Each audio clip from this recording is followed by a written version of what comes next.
الله وبركاته. نحمده ونصلي على رسوله الكريم أما بعد. أعوذ بالله من الشيطان الرجيم. بسم الله الرحمن الرحيم. أقيموا الصلاة وآتوا الزكاة. সম্মানিত উপস্থিতি, আল্লাহ রাব্বুল আলামিনের দরবারে শুকরিয়া যে মহান রব্বুল আলামিন আমাদেরকে রমজান দিয়েছেন।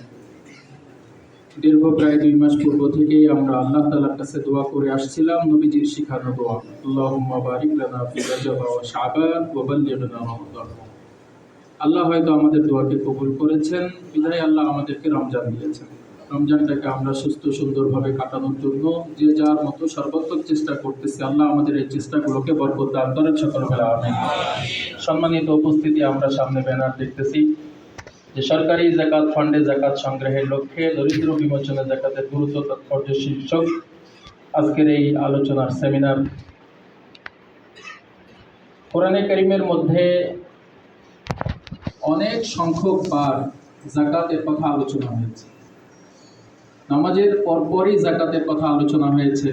আকিমুস সালাহ ওয়া আতুজ যাকাহ, ইউকিমুনাস সালাহ ওয়া ইউতুনাজ যাকাহ, এই জাতীয় আয়াত একেবারে যেখানে নামাজের কথা আছে সেখানে যাকাতের কথা আছে।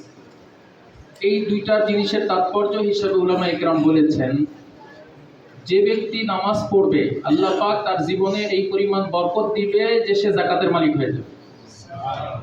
কোরআনের আয়াতের মধ্যে আল্লাহ বলেছেন, ওয়া'মুর আহলাকা বিস-সালাত ওয়াসতাবির আলাইহা লা নাসআলুকা রিজকা নাহনু নারযুকুকা ওয়াল আকিবাতু লিত-তাকওয়া।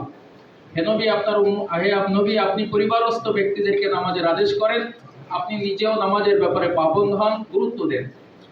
আমি আপনার থেকে রিজিক চাই না, বরং রিজিক আমি আপনাকে দিব, আর শেষ পরিণতি মুত্তাকির জন্য। তো নবীজি সাল্লাল্লাহু আলাইহি সাল্লাম যখন কারো অভাব অনটন দূর করার ইচ্ছা করতেন তখন তাকে নামাজের হুকুম করতেন আর এই আয়াত তেলাওয়াত করে শোনাইতেন। তাকে বলতেন যে তুমি গুরুত্ব সহকারে নামাজ পড়ো, নামাজের মধ্যে দারিদ্র বিমোচন আছে। আর কোরআনের মধ্যে বারবার জায়গার মধ্যে নামাজের পরপরই যাকাতের কথা আলোচনা করার একটা হিকমত হলো, যে ব্যক্তি সুন্দরভাবে নামাজ আদায় করবে আল্লাহ তাআলা তার জীবনের মধ্যে সচ্ছলতা এনে দিবেন, বরকত দিবেন এবং সে পরবর্তীতে যাকাত দেওয়ার মতো মালিক হয়ে যাবে। তাহলে দারিদ্র বিমোচনে নামাজের একটা বড় ভূমিকা আছে। 2 নম্বর হলো দারিদ্র বিমোচনের জন্য আল্লাহ তাআলা ইসলামের মধ্যে যাকাতের বিধান ফরজ করেছেন। যাকাতের বিধান আল্লাহ তাআলা ফরজ করার একটা হিকমত হলো, এই পুরা সমাজের মধ্যে বা মুসলমানদের মধ্যে দারিদ্র বিমোচনের জন্য যাকাত ছাড়া যাকাতের পরিমাণের চেয়ে ঊর্ধ্বে কিছু প্রয়োজন হলে তাহলে আল্লাহ তাআলা যাকাত ছাড়া অন্য কিছুকে ফরজ করতেন। যেহেতু যাকাত এমন একটা বিধান, যদি কেউ যাকাত সঠিকভাবে আদায় করে এই সমাজের মধ্যে কোন রকমের কোন ব্যক্তি দারিদ্র থাকবে না, বরং প্রত্যেকটা ব্যক্তি তার দারিদ্র্যের সীমা থেকে সে তার ধনাঢ্যবান মানে ধনবানের সারিতে সে চলে যাবে। এখন যেহেতু আমাদের সমাজের মধ্যে এখনো দারিদ্র ব্যক্তি বা মিসকিন ব্যক্তি, ফকির ব্যক্তি বা সায়েল আছে, তার মানেই হলো আমাদের বিত্তবানরা, আমাদের বিত্তশালীরা তাদের যাকাত সঠিকভাবে আদায় করছে না। যদি আমাদের বিত্তশালীরা মানে আমাদের মুসলমানদের বিত্তশালীরা যদি তাদের যাকাতকে সঠিকভাবে আদায় করে তাহলে ওই সমাজের মধ্যে আর কেউ গরিব থাকবে না, এটাই বিধান। আর এই বিধানটার জন্যই আল্লাহ তাআলা যাকাতকে ফরজ করেছেন।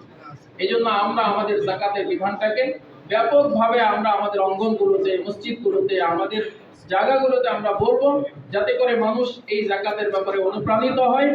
আর তার আশেপাশে যে সমস্ত গরিব আছে, বিশেষ করে কোরআনের মধ্যে যে 8টা খাত আছে, এই 8টা খাতের মধ্যে আমরা এই যাকাতগুলোকে সঠিকভাবে দেওয়ার চেষ্টা করব।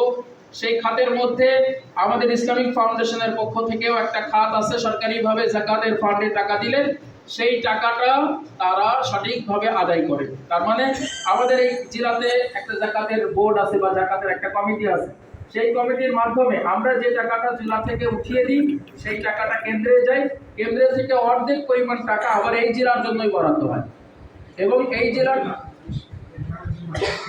3 ভাগের 2 ভাগ টাকা আবার এই জেলার জন্যই বরাদ্দ হয়।